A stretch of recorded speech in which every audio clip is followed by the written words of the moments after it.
Painted painless learning. Jai Hind. Who said to whom ધોરણ 9 અને unit આપણું મસ્ત મજાનું ત્રીજું કે મોહન એન્ડ હિઝ વીણા. મોહનભાઈનું મસ્ત મજાનું યુનિટ છે. એને આજે આપણે વુ સેડ ટુ વુમ જોવાના છીએ કે કોણ બોલે છે અને કોને કહે છે. અમુક વસ્તુ મગજમાં ક્લિયર રાખવાની, જ્યારે કોઈ પણ ચેપ્ટરના કોણ બોલે છે અને કોને કહે છે આપણે સોલ્વ કરતા હોઈએ કે વુ સેડ ટુ વુમ, ત્યારે જે તે ચેપ્ટરની અંદર આવતા પાત્રો વિશે આપણને ખ્યાલ હોવો જોઈએ. જેમ કે આ જે ત્રીજું યુનિટ છે, આપણે જઈએ ફટાફટ દરેકે દરેક ક્વેશ્ચન છે અને વિથ કોન્સેપ્ટ સોલ્વ કરતા જઈશું. પણ એક વસ્તુ પહેલાં ક્લિયર કરી નાખીએ કે સર મોહન એન્ડ હિઝ વીણા નામનું જે ચેપ્ટર છે એમાં એક તો મોહનભાઈ આવે છે, બરાબર છે, એક તો મોહનભાઈના મમ્મી આવે છે, એટલે કે મોહન્સ મધર આવે છે. કેમ કે આપણે બધું આ યુઝ થશે ને, રિલેટિવ લોકો આવે છે, આપણે યુઝ ક્યાં થશે સાહેબ? તો કે યુઝ આપણે થશે જ્યારે કોણ બોલે છે ને કોને કહે છે. તો એમાં કોણ બોલે છે ખબર તો હોવી જોઈએ ને. આ ચેપ્ટરમાં ચાંદની કલુઆ ન આવે, આ ચેપ્ટરમાં અબ્બુ મિયાન ગોવિંદા ન આવે. સર મોહન એન્ડ હિઝ વીણામાં એક તો મોહનભાઈ આવે, મોહનભાઈના મમ્મી આવે, એમના રિશ્તેદાર આવે અને એમના ફેમિલી મેમ્બર આવે. ક્લિયર થાય છે? તો વુ અથવા તો વુમમાં આ ચારમાંથી જ એકાદું હોય કે, અથવા અમુક સેન્ટેન્સ એવા પણ હોય કે મોહનભાઈ એને કહેતા હોય, મનમાં બોલતા હોય, પોતાની જાત સાથેના પ્રોમિસ હોય. તો મોહન સેડ ટુ હિમસેલ્ફ, એવા પણ અમુક આન્સર હોઈ શકે. ડન છે? So without wasting any time, first question is that. સમજવાનો પ્રયત્ન કરજો, પાકા ન કરતા, નકર હલવાઈ જશો. આટલું બધું મિક્સ થઈ જશે ને, વાત જવા દો. હા, એ વાત જ જવા દો. મિક્સ ન થાય એટલા માટે પાકા કરવા કે ગોખવા નહીં. દરેક ક્વેશ્ચન છે અને મસ્ત મજાની રીતના સમજતા જાજો હારવાર. પહેલો પ્રશ્ન છે, આઈ want to play the guitar only. મારે ખાલી ને ખાલી હું ગિટાર વગાડવા જ માંગુ છું, ખાલી ગિટાર વગાડવા જ માંગુ છું.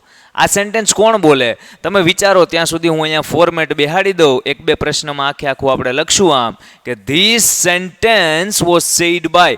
આ વાક્ય છે એ બોલવામાં આવેલું છે ખાલી જગ્યા દ્વારા અને સાંભળ્યું છે ખાલી જગ્યા. તમને શું લાગે? આઈ want to play the guitar only, હું માત્ર ગિટાર જ વગાડવા માંગુ છું. આ કોણ બોલ્યું હશે? કરેક્ટ. સર આ સેન્ટેન્સ છે એ મોહનભાઈ પોતે બોલ્યા છે અને એ કોને કહે છે? તો કે આખા ગામને. ના એલા, this sentence was said by Mohan to himself. પોતાની જાતને કહે છે કે ભાઈ આપણે તો ખાલી ગિટાર જ વગાડવાનું છે હવે એમ. તો I want to play the guitar only એ મોહન કાકા બોલે છે અને એને કહે છે. તો this sentence was said by Mohan to himself. તમારે દરેકે દરેક પ્રશ્નના આન્સરમાં આ વસ્તુ મેન્ટેન રાખવાની, બધામાં લખી જ નાખવાનું. જ્યારે ક્વેશ્ચન પેપર હાથમાં આવે અને વુ સેડ ટુ વુમનો ક્વેશ્ચન દેખાય તમને, ત્યારે તમારે દરેક પ્રશ્નની અંદર આટલી વસ્તુ તો લખી જ નાખવાની છે. કેટલી? This sentence was said by ખાલી જગ્યા ટુ ખાલી જગ્યા. અહીંયા સુધી લખવાનું, પછી નકર પછી સ્પેસ ખબર ન પડે ને કેટલામાં કયું નામ આવશે, એટલા માટે. પણ ઇટ્સ ઓકે. ચાલો સોલ્વ કરવાનો પ્રયત્ન કરીએ. બીજો પ્રશ્ન, the guitar does not have the effect. ગિટારમાં એવી અસર છે જ નહીં. વિચ અવર ઇન્સ્ટ્રુમેન્ટ ડુ, કે જે અમારી સાધનોમાં છે. એન્ડ મોર ઓવર, અને વધુમાં તો એમ કે ઇટ્સ નોટ ફ્રોમ ઇન્ડિયા. આ કે ભારતનું થોડું છે, બહારનું છે. આ સેન્ટેન્સ કોણ બોલે છે? તો કે sir this sentence was said by family member. અને આ સેન્ટેન્સ કોને કહે છે? ઓલા મોહનભાઈને સંભળાવે છે કે શું પણ ગિટાર ગિટાર આખો દી ગિટાર, એમ આવું કાંઈ હોય? બહારનું છે, એનું નથી, એમ ખીજાઈ ગયા. So this sentence was said by family member to Mohan. સાથોસાથ સમજતા જાજો, હે ને? આગળ વધીએ છીએ. Do you know your father? તને ખબર છે તારા પપ્પા ડઝ નોટ અપ્રૂવ, પરવાનગી નહીં આપે, of your love for the guitar. તને જ્યાં ગિટાર પ્રત્યે એટલી બધી ચાહના છે ને, આના માટે તારા પપ્પા જ તને હા નહીં પાડે. તો જોજે આ કોણ કહે છે? તો કે સર આ સેન્ટેન્સ, હવે આપણે આખું નહીં લખીએ, this sentence was said by. આ મોહનના આંટી બોલે છે સેન્ટેન્સ. કોણ બોલે છે? મોહન્સ આંટ. અને કોને કહે છે? ટુ મોહનભાઈને કહે છે કે તને ખબર છે તારા પપ્પા છે એ હાથ નહીં પાડે. તો મોહનના આંટી કહે છે મોહનને. તો આપણે એક પાત્ર હજુ લખીને ક્યાં રહી ગયું હતું? Mohan's aunt. કેમ કે આ સેન્ટેન્સ છે એના કાકી જ બોલે છે ને. 5 વસ્તુ થઈ: મોહન, મોહનના મમ્મી, મોહનના કાકી, એના રિલેટિવ, એના ફેમિલી મેમ્બર ને મોહનભાઈ પોતે ક્યારેક એકલા બોલતા હોય, હે ને? અચ્છા, આગળ વધીએ છીએ. આ 3 ક્વેશ્ચન્સ છે. તમે સાથોસાથ નોટ્સ બનાવી શકો છો. દરેક ચેપ્ટરના વુ સેડ ટુ વુમ એટલે કે કોણ બોલે છે અને કોને કહે છે એના વિડીયો લેક્ચર આપણી ચેનલમાં ઓલરેડી અપલોડેડ છે. તો તમે આપણી ચેનલનું પેજ જ્યારે ખોલશો, પેન્ટેડ લર્નિંગ પેન્ટેડ ગુજરાતીનું, ત્યારે એના જે પ્લેલિસ્ટ છે તેમાંથી ને 9th ઇંગ્લિશ એવું પ્લેલિસ્ટ કાઢવાનું, સ્ટાન્ડર્ડ 9th ઇંગ્લિશ. એની અંદર વુ સેડ ટુ વુમ દરેક ચેપ્ટરના અપલોડ કરી દીધેલા છે. ક્લિયર થાય છે? આગળ વધીએ છીએ. શું કહે છે કે જો તમે ચેમ્પિયન બેચ જોઈન કરવા માંગતા હોય અને આ રીતે ડેઇલી લાઈવ સેશન અટેન્ડ કરવા હોય ગુજરાતીના, ગણિતના, મેથ્સના, સમાજના, વિજ્ઞાનના દરેક સબ્જેક્ટના અને સારું રિઝલ્ટ લાવવું હોય તો તમે આ બેમાંથી એક નંબર ઉપર કોલ કરી શકો છો 8620 8620 68 ઓર 72 72 86 86 71. ત્યાંથી એક્ઝિક્યુટિવ સાથે વાત કરવાની, તમને દરેક છે ઇન્ફોર્મેશન મળી જશે કે કઈ રીતની બેચ છે, શું ટાઈમિંગ છે, તમે એલિજિબલ છો કે કેમ બેચ જોઈન કરવા માટે. બાકી તમામ વસ્તુ તમે પૂછી શકો છો. અહીંયા કંઈક ફીસ બેઝિક લખેલી છે, તમે વાત કરી લેજો. ડન છે? આગળ વધીએ. પ્રશ્ન કહે છે you need to work very hard. તારે બહુ સખત મહેનત કરવી પડશે વિથ ધ ન્યૂ ઇન્સ્ટ્રુમેન્ટ. આજે નવું સાધન લઈ આવ્યો છો ને ગિટાર, એની યાર બહુ સખત મહેનત કરવી પડશે.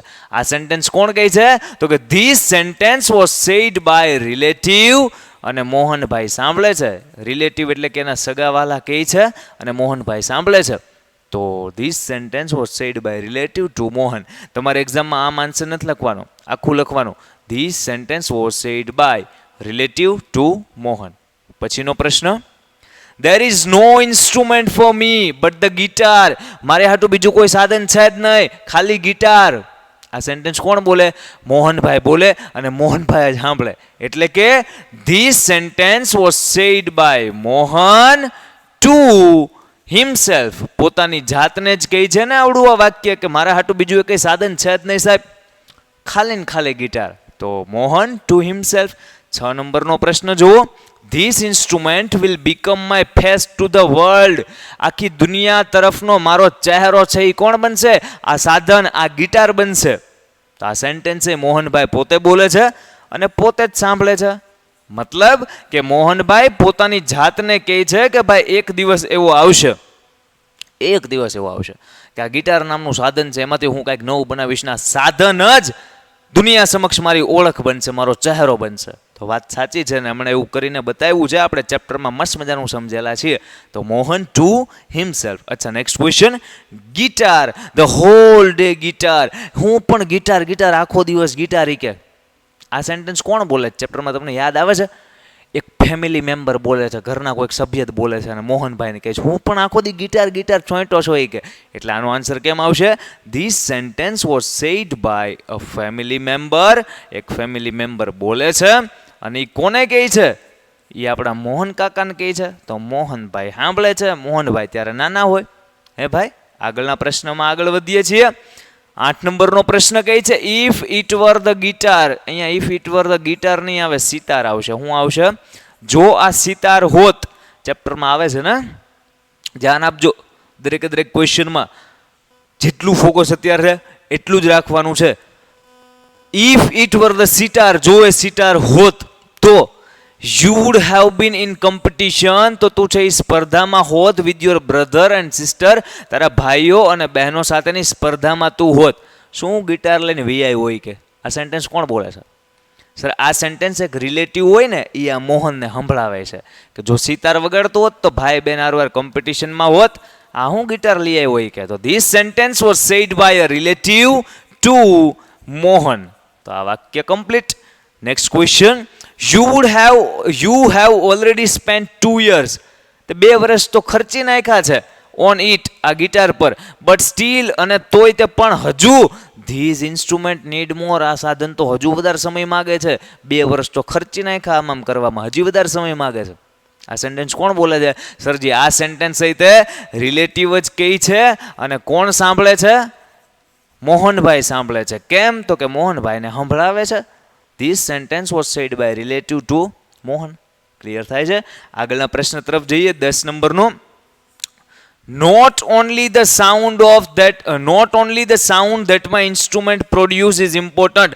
મારું સાધન ખાલી જે સાઉન્ડ પ્રોડ્યુસ કરે, નીકળે એમાંથી, ખાલી એ જ અગત્યનું નથી. મોહનભાઈ જાણે એની વીણા બનાવી નાખી, પછીની વાત છે. ખાલી સાઉન્ડ નહીં, બટ પણ ઇટ મસ્ટ ઓલ્સો એક્સપ્રેસ. એ પણ રજૂ કરે what I want to say through the instrument. આ સાધન દ્વારા હું શું કહેવા માંગુ છું, મારું વિઝન શું છે, એને પણ વ્યક્ત કરે છે. તો આ વાત કોણ બોલે છે? મોહનભાઈ બોલે છે. અને કોને કહે છે?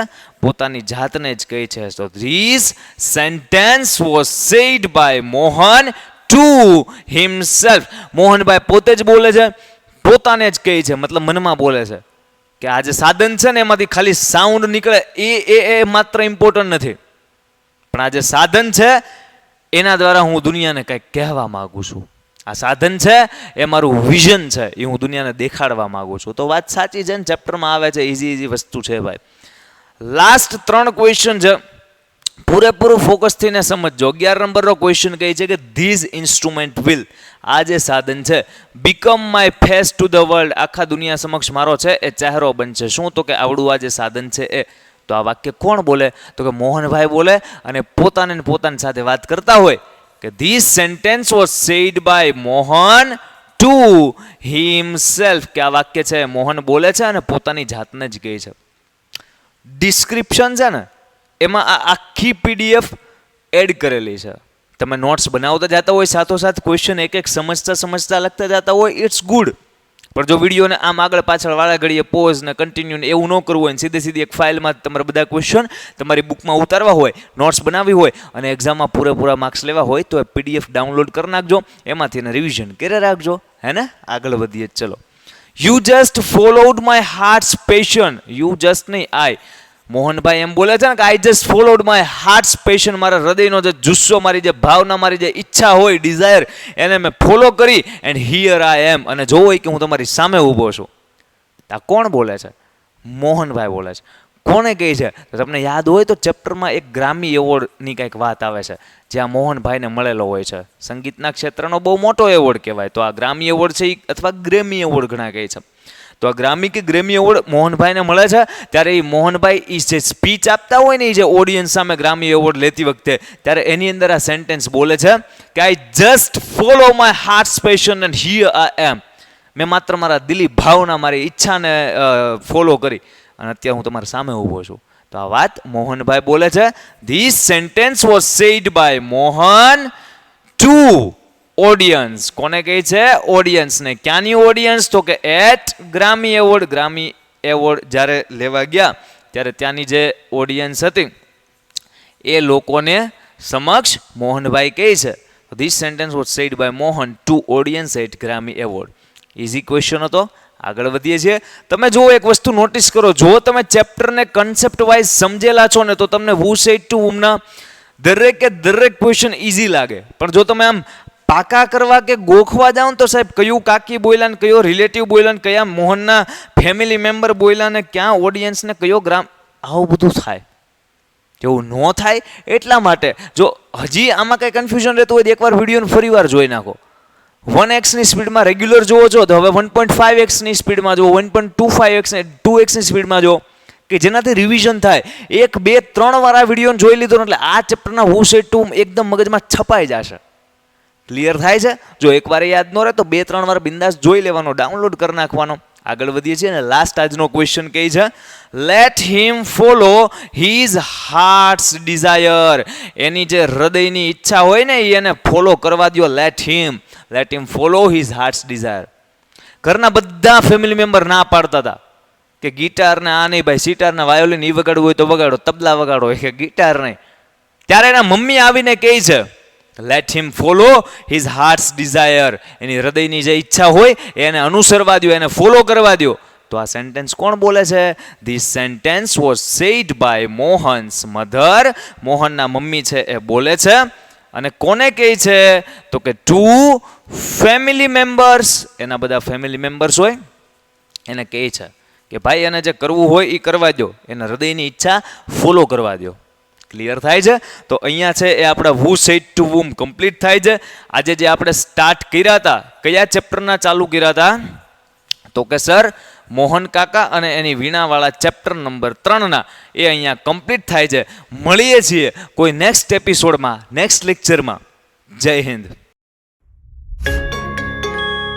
Painted Painless Learning.